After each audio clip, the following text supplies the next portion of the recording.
أما مرحلة الانطلاق، بهيجة حافظ، ودي الممثلة اللي عملت دور زينب في أول فيلم مصري صامت.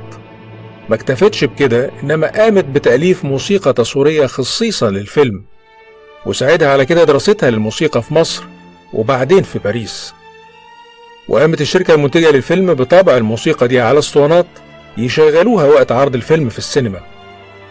ولما اتطورت السينما زي ما قلنا وقدرنا نحط شريط الموسيقى، قامت بهيجة حافظ ببطولة الفيلم برضه، وكمان بوضع الموسيقى التصويرية الخاصة بيه، وكان اسم الفيلم الضحايا، وانتج 1932.